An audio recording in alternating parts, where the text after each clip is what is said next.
Tuhan tertarik kepada saudara pada buah. Dan untuk saudara bisa berbuah, Tuhan perusak rasa nyamanmu.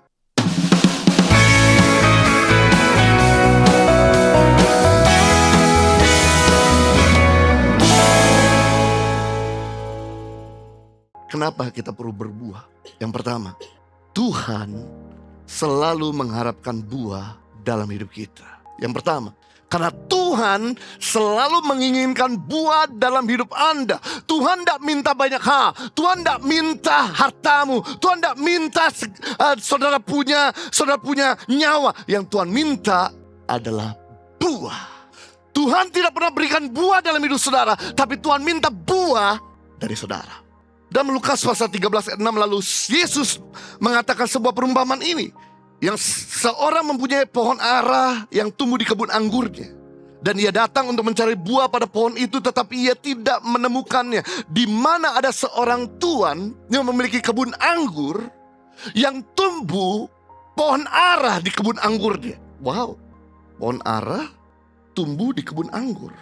Biasanya pohon ara tumbuh di pinggir jalan. Mungkin kita berkata, pohon ara ini kena salah tempat kali. Karena salah lokasi kali. Tidak. Pohon ara ini bukan salah tempat, bukan salah lokasi, tapi sengaja ditanam oleh tuannya untuk bisa terpelihara seperti pohon anggurnya. Berarti pohon ara ini karena dia diperhatikan, karena dia dijaga, karena dia dirawat, harusnya pohon ara ini berbuah.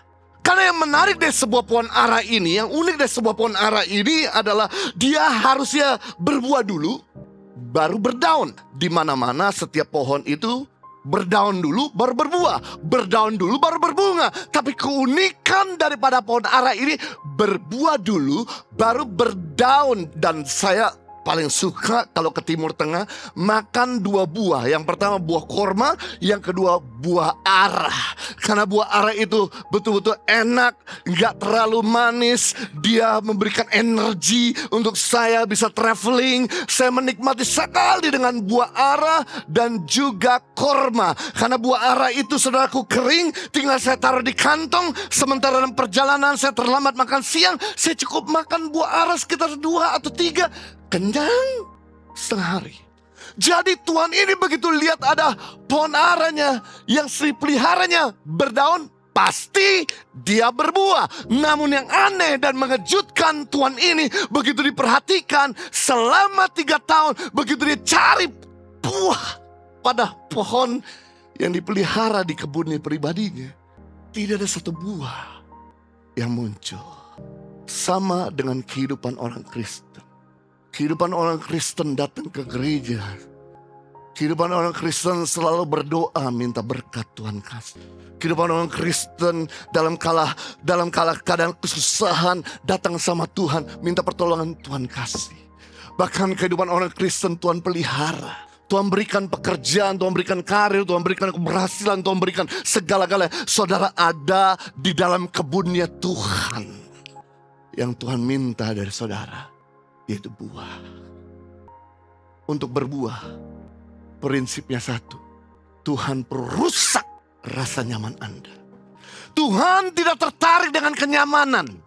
Tuhan tertarik kepada saudara pada buah. Dan untuk saudara bisa berbuah, Tuhan perusak rasa nyamanmu. Maka kadang-kadang kenapa Tuhan udah kasih kita berkat? Kenapa Tuhan udah kasih kita pasangan hidup? Kenapa Tuhan udah izinkan kita menikah? Tapi ada gegeran, ada proses karena Tuhan mengharapkan buah. Tuhan tidak mengharapkan rasa nyaman dalam hidup kita.